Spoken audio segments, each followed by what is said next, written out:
नमस्कार दोस्तों, मैं अश्विनी कुमार हाजिर हूँ फिर से एक नई कहानी के साथ। आज की कहानी है रंगा बिल्ला की। बात 1975 के आसपास की है। कुलजीत सिंह उर्फ रंगा खुद पहले ट्रक चलाता था। मन नहीं लगा तो मुंबई में टैक्सी चलाने लगा। उसका मन यहाँ भी नहीं लग रहा था। रंगा अपने साथ रहने वालों से अक्सर कहा करता था कि वो कुछ अलग करेगा। उसके साथी अक्सर जसबीर सिंह उर्फ बिल्ला की बातें किया करते थे कि बिल्ला ऐसा है, बिल्ला वैसा है, बिल्ला 2 विदेशियों की हत्या कर चुका है, बिल्ला बहुत पैसा कमाता है।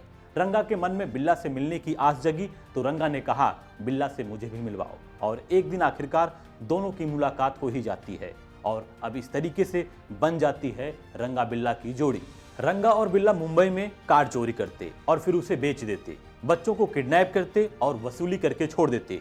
एक बार बिल्ला पकड़ा गया, पुलिस ने पकड़ा और थाने की जेल में बंद कर दिया। कुछ दिन बाद बिल्ला जेल से ही भाग गया। इसके बाद दोनों ने मुंबई के बजाय दिल्ली और आसपास के हिस्सों में अपराध करना शुरू किया।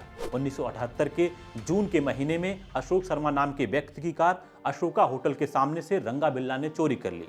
इसी गाड़ी से उन्होंने सबसे बड़े अपराध को अंजाम दिया। ऐसा अपराध जिसके लिए दोनों को फांसी की सजा मिली, पर रंगा फांसी के 2 घंटे बाद भी नहीं मरा। ये कहानी है रंगा बिल्ला के हैवानियत की और उसके अंत की। देश की राजधानी दिल्ली में 26 अगस्त 1978 की रात धौला कुआं की अफसर कॉलोनी में रहने वाले नौसेना के अधिकारी एडमिरल मदन मोहन चोपड़ा और उनकी पत्नी बहुत बेचैन थे।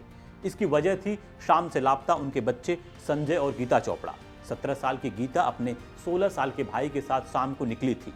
दोनों को ऑल इंडिया रेडियो पहुंचना था, लेकिन रात के 11 बजे तक गीता और संजय की कोई खबर नहीं आई। नौसेना के अधिकारी मदन मोहन चोपड़ा ने थककर अपने बच्चों की तलाश शुरू की तो पता चला कि दोनों बच्चे जहां के लिए निकले थे वहां पहुंचे ही नहीं। घबराए माँ बाप पुलिस के पास पहुंचे और सारी बातें बताई। पुलिस अलर्ट हुई, पर 3 दिन बीत जाने के बाद भी उनकी कोई खबर नहीं मिली। अचानक 29 अगस्त की सुबह चोपड़ा के दरवाजे पर दस्तक हुई। दरवाजे पर पुलिस थी एक बुरी खबर के साथ। पुलिस को रिंग रोड पर एक लड़के और एक लड़की की लाश मिली थी। चोपड़ा और उनकी पत्नी सांस रोके रिंग रोड पहुंचे। वही हुआ जो उन्होंने सपने में भी नहीं सोचा था। सामने था उनकी जिंदगी का सबसे दर्दनाक मंजर। खून से सनी वो 2 लाशें उनके मासूम बच्चों गीता और संजय की थी। इस सनसनीखेज वारदात ने दिल्ली शहर में सनसनी फैला दी। वारदात को सुर्खियों में ऐसी जगह मिली कि हरकत में आना पुलिस की मजबूरी बन गई। क्राइम ब्रांच ने इस मामले की जांच शुरू की। संजय और गीता के लापता होने के अगले ही दिन एक शख्स ने फोन पर बताया था कि उसने फिएट कार में एक लड़की को चीखते चिल्लाते देखा था। गाड़ी के शीशे बंद थे और वो तेज रफ्तार से सड़क पर दौड़ रही थी। गाड़ी का नंबर था HRK 8930। इसी बीच राजेंद्र नगर पुलिस स्टेशन से एक और सनसनीखेज खबर आई। वहां भी किसी ने पुलिस को एक फिएट कार के बारे में बताया था। खबर देने वाले के मुताबिक कार में 4 लोग थे। पीछे बैठे एक लड़की और एक लड़का आगे बैठे लोगों से हाथापाई कर रहे थे।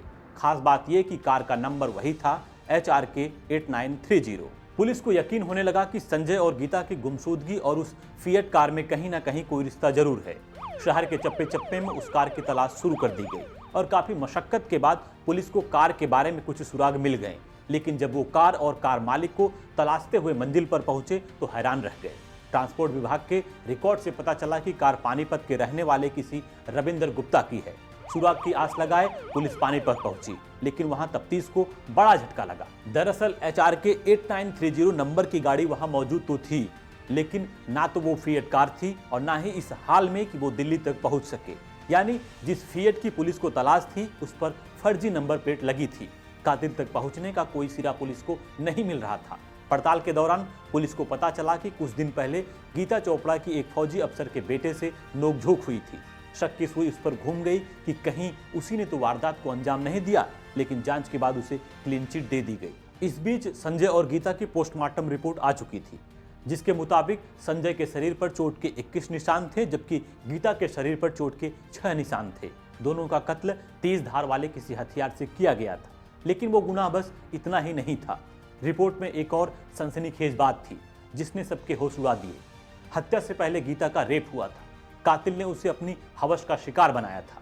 मौकाए वारदात पर मौजूद खून के धब्बे, गीता की लाश के पास मिले कुछ बाल और मिट्टी के नमूनों को फॉरेंसिक जांच के लिए भेजा गया। खून के धब्बों और बालों की जांच से साफ हो गया कि वारदात को अंजाम 2 लोगों ने दिया है। अब सवाल ये कि दोनों दरिंदे हैं कौन? पुलिस जांच पड़ताल कर ही रही थी कि किसी ने 31 अगस्त की शाम को पुलिस को खबर दिया कि उत्तरी दिल्ली के मजलिस पार्क इलाके में एक फिएट कार लावारिस खड़ी है। फिएट कार की बात सुनते ही पुलिस वालों के कान खड़े हो गए। डर इस बात का था कि मूसलाधार बारिश गाड़ी में लगे तमाम निशान मिटा चुका होगा, लेकिन फिर भी उसकी बारीकी से जांच शुरू की गई। अचानक एक पुलिस वाले की नजर पड़ी गाड़ी में रखी कुछ नंबर प्लेट्स पर। इनमें से एक नंबर था HRK 8930। ये वही नंबर था जिसने पिछले 5 दिनों से पुलिस के पसीने छुड़ा रखे थे।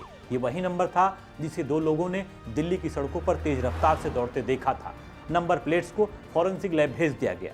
फॉरेंसिक एक्सपर्ट ने गाड़ी के अंदर से उंगलियों के निशान भी तलाश लिए और उन निशानों को पुलिस रिकॉर्ड में मौजूद अपराधियों से मिलाने के लिए भेज दिया गया। संजय और गीता चोपड़ा हत्याकांड की गुत्थी उलझती जा रही थी।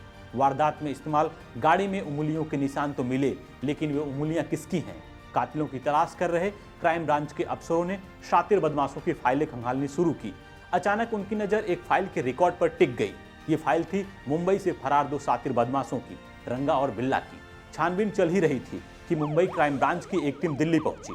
उन्हें तलाश थी कुलजीत सिंह उर्फ रंगा और जसबीर सिंह उर्फ बिल्ला की। दोनों पर फिरौती के लिए अपहरण और कार चोरी जैसे कई मामले दर्ज थे।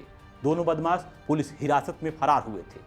मुंबई पुलिस के रिकॉर्ड में रंगा और बिल्ला के उंगलियों के निशान मौजूद थे। पुलिस ने फौरन उन फिंगरप्रिंट्स को फॉरेंसिक एक्सपर्ट को सौंपा और एक चौंकाने वाला खुलासा हुआ। कार के अंदर मिले निशान किसी और के नहीं, रंगा और बिल्ला के ही थे।